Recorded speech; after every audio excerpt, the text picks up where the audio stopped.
Point 6. Letter from Fray Lorenzo de Sedano dated 29th of October 1805.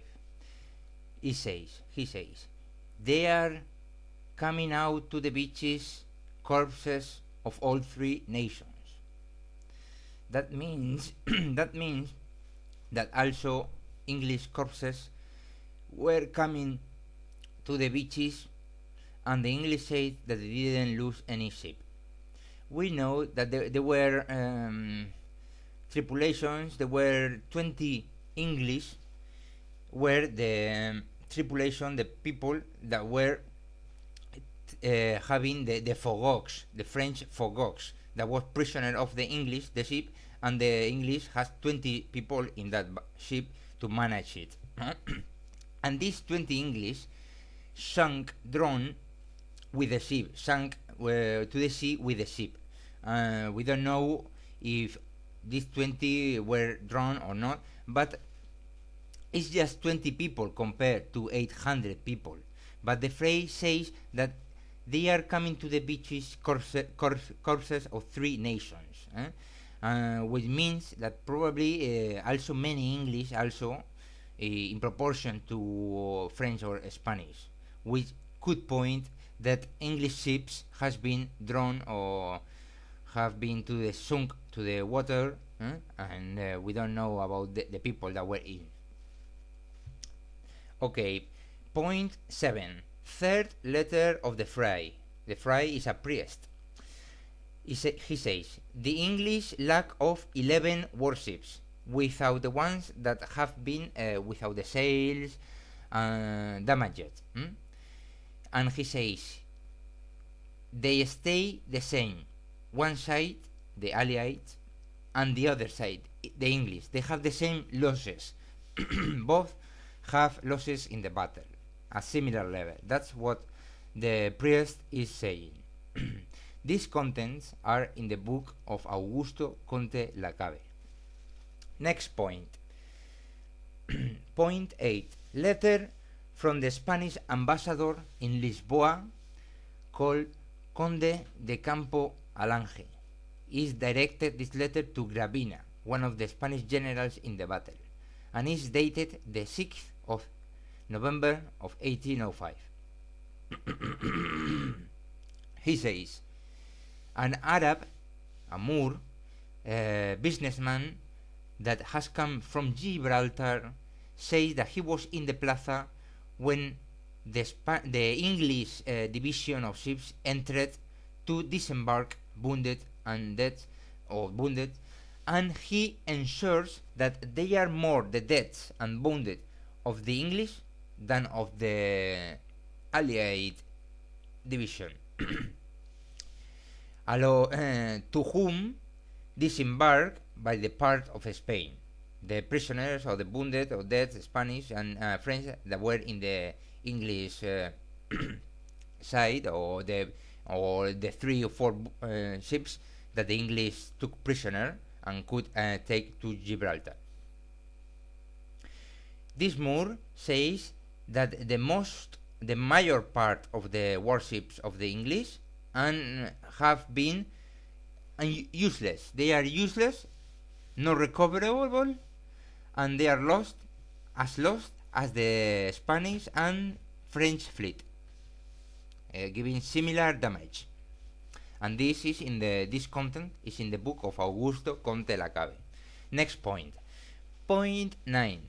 We have a writing number 472 from the archive of the Naval Museum of Spain in Madrid.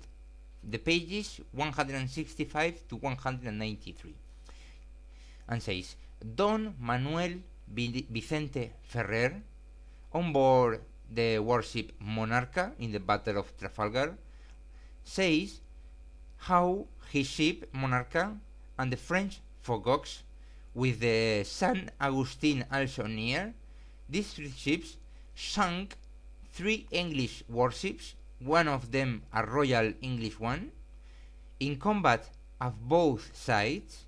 And he says how the French Fogox is sunk, and the monarch is made prisoner and surrendered.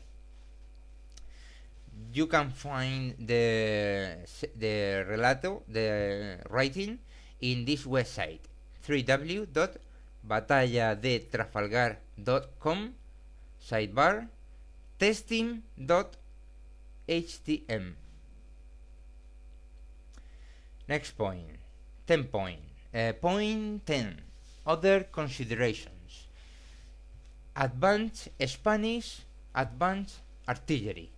The Spanish has the battery, the low battery, it has of 36 pounds in front of the 32 pounds English low battery.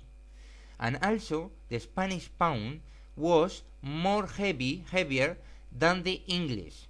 Note that the bullet of 36 pounds French one was equal to 38.8 English pounds, and the French pound was very similar to the Spanish pound, being both pounds quite more heavy, or a bit more heavier than the English one.